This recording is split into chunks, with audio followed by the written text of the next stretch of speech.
some time out. I need some time to clear my mind out. Oh,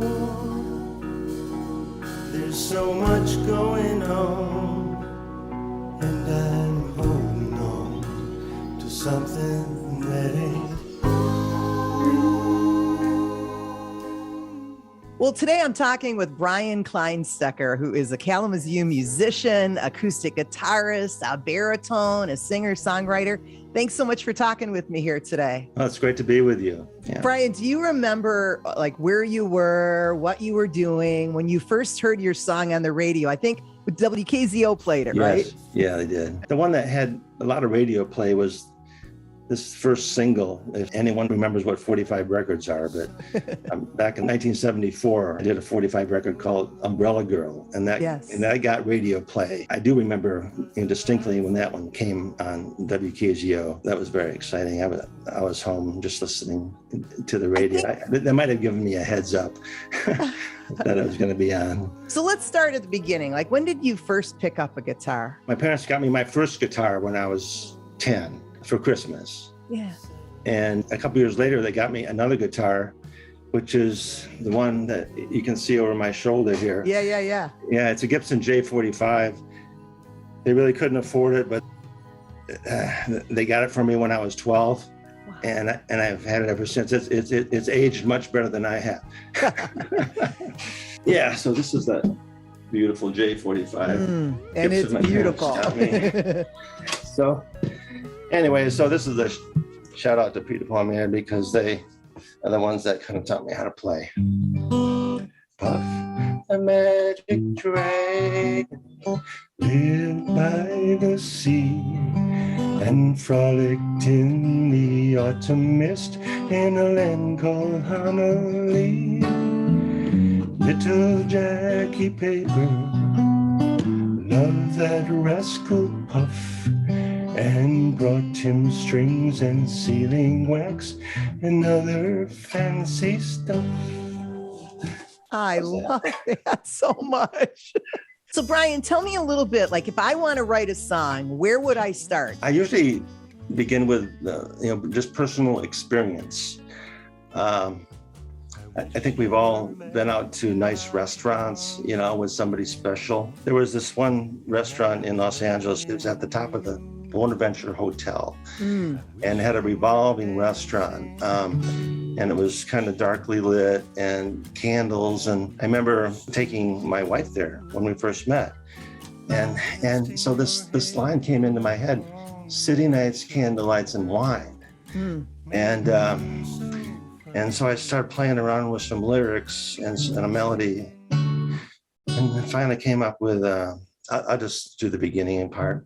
Wish you were back in my arms again, and I was loving you. I wish we were dancing cheek to cheek, like we used to do. Resting your head up on my shoulder made me feel so fine. City nights, candlelights, and wine. Oh, yeah. Ooh, that's nice. That's nice. I love it. And you play professionally too. How long have you been doing that? I was going to Grand Valley State College, and I was doing an open mic one night in downtown Grand Rapids, and this guy named Ted Maters approached me and said, hey, I hire the entertainment for a music circuit. It was the Holly's Bistros, the Holly's Landings, and they were often part of a Holiday Inn. For me at the time, it's like, that's the big time, right? Oh, it's yeah. like, oh, yeah. For a 19-year-old. And so, yeah, I actually went on that circuit, and I played from Muskegon to Saginaw to Kalamazoo to Grand Rapids to Fort Wayne to South Bend, Michigan City, usually staying 9 to 12 weeks in each town. 6 nights a week, 5 hours a night. And a lot of people see, like, they'll look at a musician or some sort of celebrity and say, you know, I want to be that. I want to be on stage. But they don't see all the hard work and really the practice. You know, if somebody came up and gave me a request, I would go back to my hotel room and I would learn it that night. And so, because I didn't know if they were going to be back the next night, I wanted to have the song ready for them. When you look back over your music career, where has it taken you? I eventually wound up back at Western Michigan University, which is where I actually started. I played music for 6 or 7 years. I sort of hit a point where, you know, I was having some success. You know, I'd been on the Buck Matthews show, for instance. Oh, yeah. I was on the Rem Wall radio show. You know, I did some things like that, but I was looking at my bank account and it really wasn't getting very much. So right. I decided at age like 26 to go back to college. So I went back to college and I got my master's degree working with blind and visually impaired students. I got a job out in Los Angeles. At the Foundation for the Junior Blind. But yeah, I still played music. You know, every time a student would graduate, you know, I'd be the one that would sing, you know, Happy Trails or, you know, some song when they graduated. And I kept my songwriting up. I've never stopped writing songs since I was maybe 16.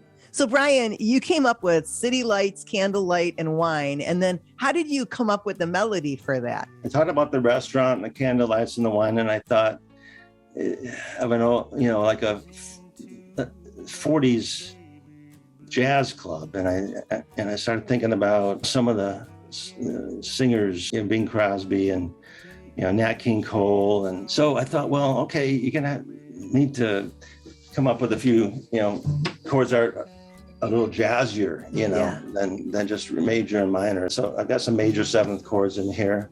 I mean, I'm not a expert jazz guitar player by any means, but I decided to take it in a jazzier direction. So that's why I came in at, yeah.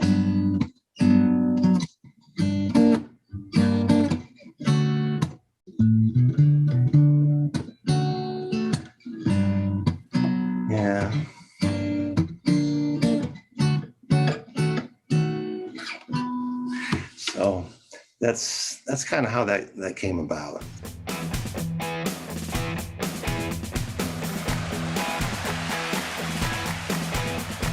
Kalamazoo, Michigan is my hometown. You can go to the lake or just hang around. There's always lots to do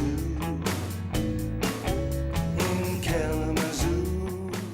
You just finally released your album and it's called Timeline Trilogy Volume 2, right? Mm-hmm. So first of all, tell me about how you conceived that whole idea and what that album's all about. Well, like I mentioned earlier, I started writing songs when I was really young, like 10. And I've written songs throughout my whole life. And I've recorded a few over the years, but it was never like an album, or it was just kind of here and there. So I started collecting all these songs. And I got to the point that I was getting ready, you know, to retire from teaching. It occurred to me, you know, Bryan, a lot of years have gone by and you've written a lot of songs. What are you going to do with them? So I actually started going through boxes of cassette tapes and I had forgotten that I'd even written some of these songs. Right. I decided to come up with this idea of Timeline Trilogy, Volumes 1, 2, and 3. In general, I tried to put my early songs in Volume 1. When I was a little older, you know, Volume 2. And then I've got Volume 3 that'll hopefully, you know, be out next year. Shore, jumping clear blue water, who could ask for more? You can enjoy the view and go fishing too. Later in the... Now I'd love for you to tell me about your love letter to Kalamazoo. Oh, good question. I knew that I was going to be retiring. I worked for the Los Angeles Unified School District for almost 30 years. I knew I was going to be retiring in 2011. So I wrote this song called Kalamazoo when I was still in Los Angeles, knowing that I wanted to make a music video when I got back here. So I actually recorded it in Los Angeles. But when I got back here, I called up the film department at Western Michigan University, and I just put it out there. I asked if there were any students that would like to make a music video of my song. And they gave me 3 wonderful students that worked really hard, went to a lot of different locations, downtown Kalamazoo. We even wound up going out to South Haven, walking along the beach there.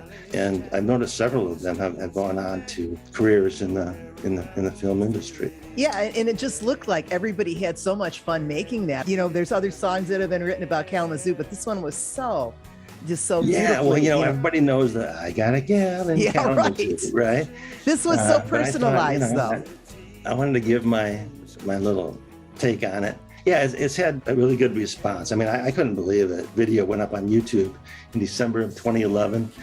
I mean, I was looking at the views, and it was like 1,000 and 2,000. And the president of Western called me at the time. They gave me a front page article in the Kalamazoo Gazette, and just different things.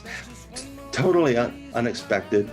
And I think it's up over 43,000 views now. Bryan, thank you so much for talking with me here today. It's been fun getting to know you. It's been a pleasure. Thank you.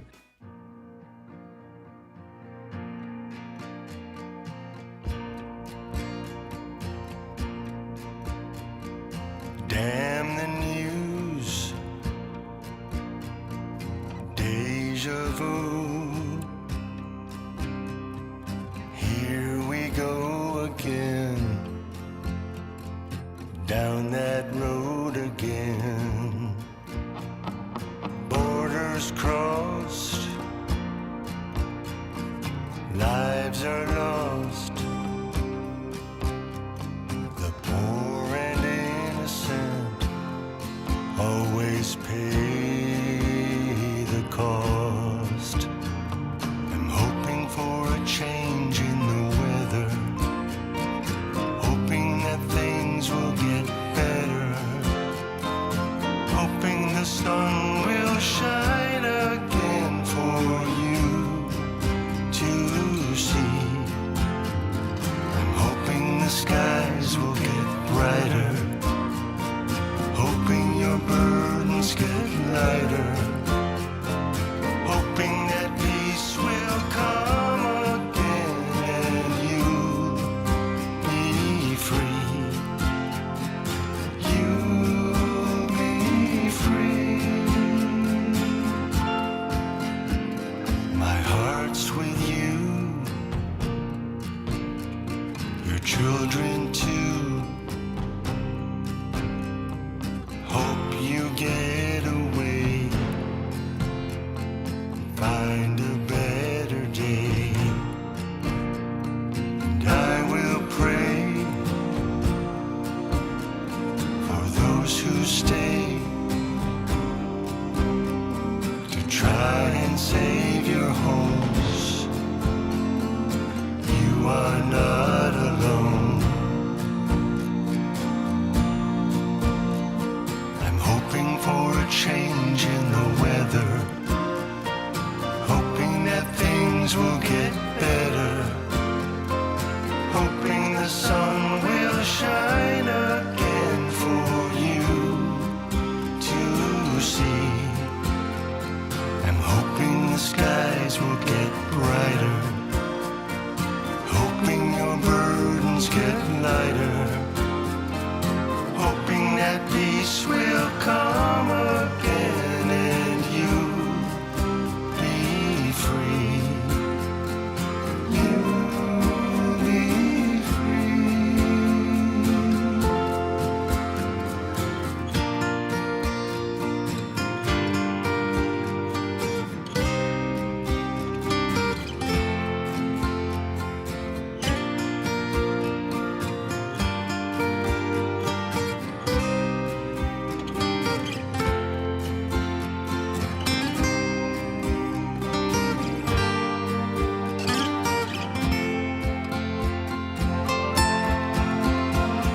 We're hoping for a change in the weather, hoping that things will get better, hoping the sun will shine again for you to see.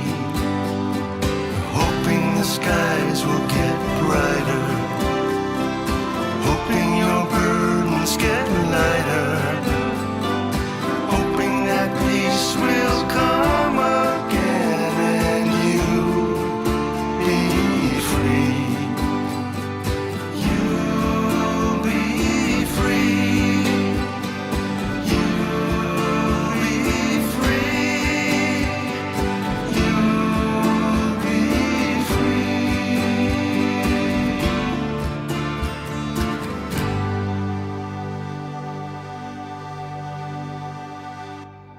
Support for Kalamazoo Lively Arts is provided by the Irving S. Gilmore Foundation, helping to build and enrich the cultural life of Greater Kalamazoo.